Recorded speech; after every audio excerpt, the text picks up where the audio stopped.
This is TJ with Tech Made Easy. Welcome to the channel. My channel is all about making things affordable, practical, and easy. And the other day I was talking to, a couple of times I've talked to one of my friends, wife's friends, and she's had an older laptop that she'd really like to get working again. She does photography on the side, and she does a lot of Photoshop editing, special effects, graphics on there. But the computer she uses is her husband's, and it's a little inconvenient for her to use that. And I said, well, how old is your laptop? And she brought it over, and this is it right here. This is probably early 2000s or late 1990s.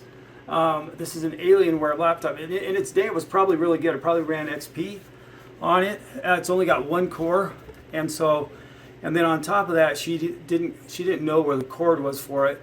And I looked up the price of a used cord, and it was 90 bucks. And I go, it's not even worth it. If it's one core, there comes to a point in Linux where no matter how old the system is, you don't want to put Linux on it.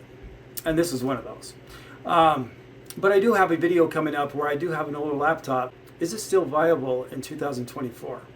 But anyway, so let's move on. So what I did is I remembered I had this PC here that I was going to recycle or sell really cheap. And this is the Dell 780. It used to be one of our workstations a long time ago that we had for our office, and I just never got rid of it. And so what I did is I put 4 more gigs of RAM on it, so it's got 8 gigs of RAM, put a 500 gig SSD in it, and loaded Linux on it. And I'll go over which one I used when we get to the desktop. And then of course I loaded some graphics programs on here as well. And she's very open to learning Gimp and any others that she needs. She's not afraid to learn something a little new there. So let's get on the desktop. Let's see how this thing functions and performs and which one I decide to put on here. Anyway, let's go.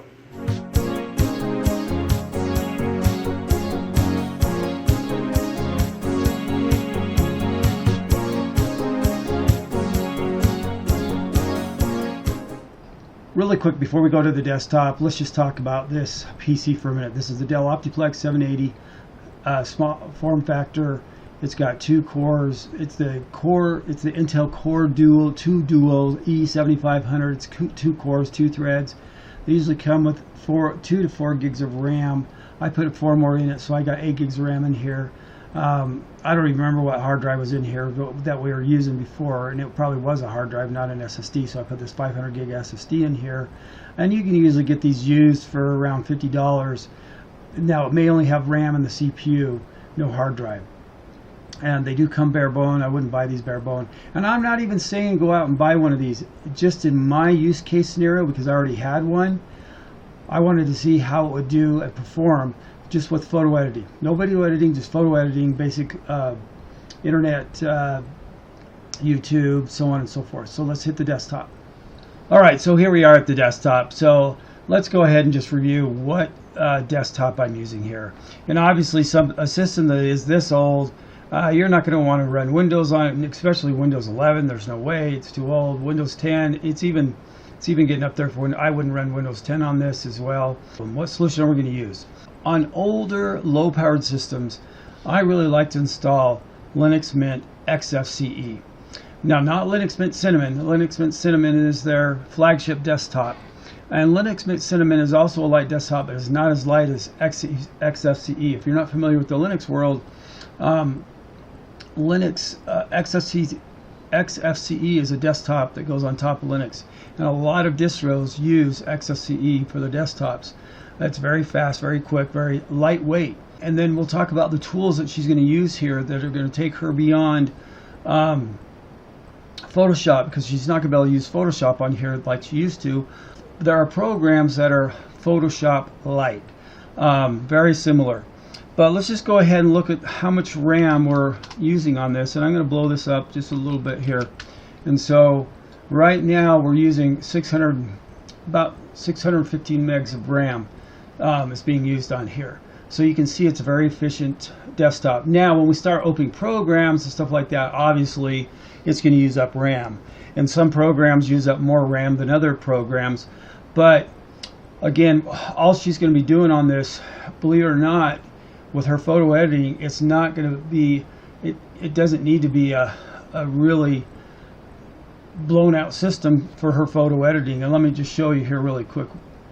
So let's just go ahead and actually I'm just going to minimize that, and I'm going to show you the programs that she's going to be using in here.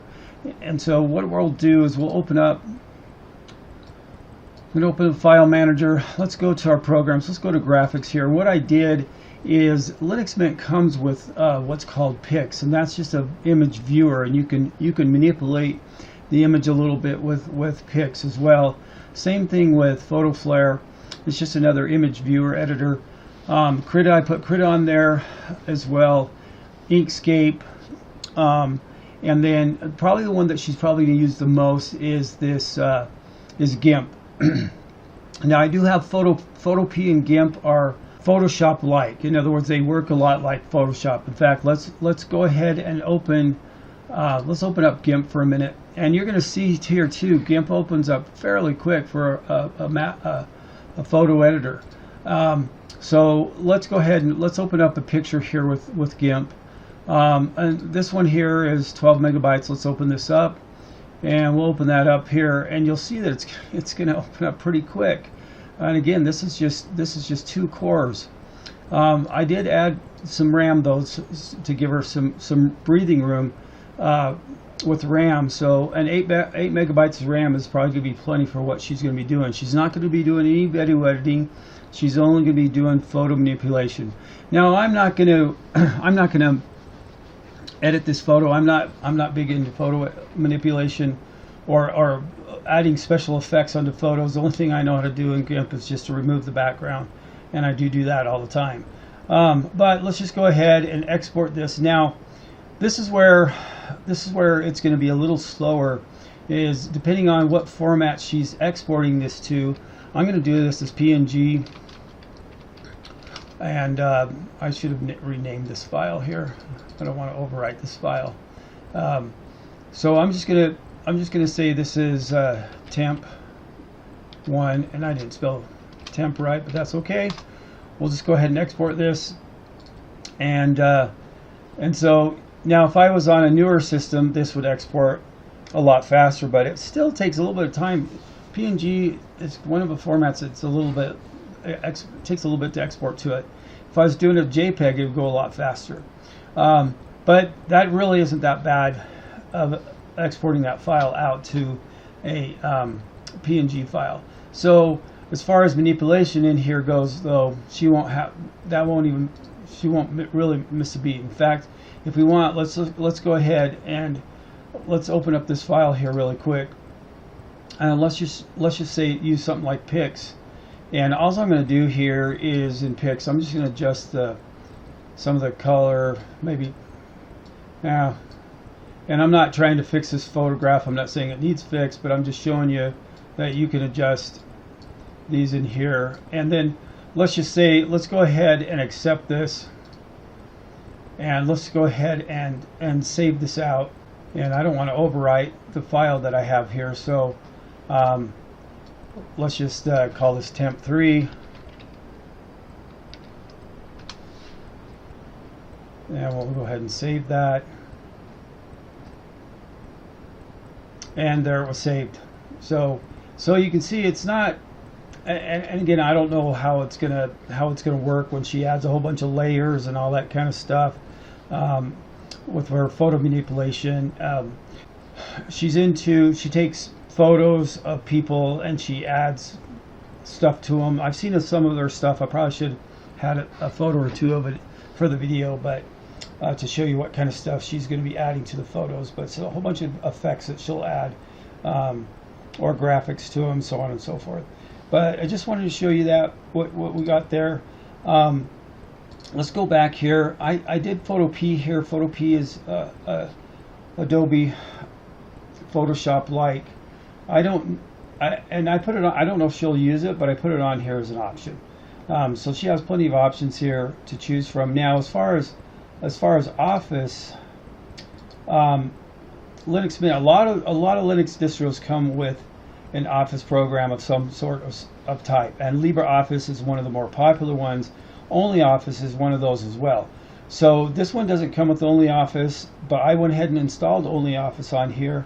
But with LibreOffice and OnlyOffice, you get a word processor spreadsheet, you get a presentation program. All of these are all compatible with Microsoft Office apps as well, and so on and so forth. So, and the reason why I did that, let's just go to LibreOffice here for a minute, and she can choose whichever one she wants to use, but they're in here for her to use. Now, the reason why I put OnlyOffice in here, I kind of like its interface a little better. And you can change the ribbons in LibreOffice, but I kind of like the interface of OnlyOffice a little better. I've been using LibreOffice forever. I just switched to OnlyOffice. I tried it a while ago and wasn't sure if I was going to switch, but now I'm definitely switching. One thing I really like better is I like their spreadsheet better with OnlyOffice. So I gave her both of those options, and I think the SSD I put in here is a 500 meg or 500 gigabit SSD. So I did add the SSD to it, and I did add the some more RAM to it, because I have a lot of RAM just laying around, and so on and so forth. So that's basically. Oops, I do want to just quit that without saving it. One thing about Linux has had virtual desktops for years. And so what I'm going to do is I'm going to go to my second virtual desktop here, and I'm going to open up OnlyOffice on this one. So we're going to open a document here, and we're going to open up a spreadsheet here. And then let's just say the third virtual desktop, let's just open up our browser. Now, this is one thing I do want to talk about. The browser is going to work fine, but once you go to YouTube, it might take a little bit longer to load up YouTube, but everything will play, because again, we're working on 2 cores here. And but I'm going to turn the sound, I'm going to mute the sound, and we'll just play this here, and you're going to notice it's just going to play just fine. Loads up. It has no problem playing video. If she wants to watch videos on here, she can. I don't know if she'd want to do Zoom on here. I haven't really tried Zoom on a computer like this, but if Zoom might work, or might work fine. But at any rate, let's just take a look now at our memory usage. Let's go over to our virtual desktop 1, and let's run that same program, and now we can just see how much memory we now are using. We're using almost 2 gigs, or 2 gigs of RAM. Actually, let's open up a picture too. Let's get Gimp over here, and let's open up this 12 gigabyte one, and with Gimp, and let's see how that changes our RAM usage. And so now let's just go here, and we really, you know what? I'm just going to get out of this real quick, and I'll just load it up again just to make sure. Yeah, so we really haven't. Opening up Gimp didn't really increase our memory usage that much. Now again, once she starts adding layers and special effects in here and maybe graphics, that might change, but you can see here that it's a really efficient system. The thing, and this is true with any operating system, whether it's Linux, the Mac, Windows, anytime you open up a browser, your browser uses a lot of RAM. And if it's a YouTube video, it's going to use up a lot of RAM. My wife drives me crazy because she always has 100 tabs open, and she's complaining that her computer isn't working right. So on her desktop, I put 64 gigs of RAM on it. On her laptop, I think she has 48 gigs of RAM. She is a web browser tab hog. I know a lot of people that just like to have tons of tabs open on their spreadsheets. And don't get me wrong, on my phone I keep some open as well, so it's not like I don't do it either. But on my desktop, I don't. If I'm researching something, yeah, I'll have a whole bunch of tabs open. But just so you know, that's what really eats up your memory. That's one of the things that eats up your memory, is that. Now again, I think I mentioned that she's not going to be doing any video editing on this computer. I wouldn't recommend this computer for video editing either. But for all of her desktop needs, as far as her photo stuff, photo manipulation, this computer is going to work great. And I will keep you all informed how. Oh, I'm just closing all this down really quick. I want to see again. I'm just going to load this up. So now we've closed all that, and now we're just using 740 gigs of RAM. Now it does throw some RAM up in buffer or for caching when we open up programs, but it's really using this much RAM right here. So anyway, you're talking really efficient desktop here, and I'm kind of excited for her to try it out. It'll be a while before I can make an update on it. My neighbor, we put KDE Neon on his laptop. It was a touch screen, and I like KDE Neon on a touch screen. It works really, really well. You get all of your touchscreen features that you want with KDE Neon, and he is happy as a lark. So I hope that was interesting and helpful, and we'll see how she does. Give it a month or two. I'll know how it's going for her. This is TJ with Tech Made Easy. I hope that was helpful. Have a great day. Thanks. Now that was easy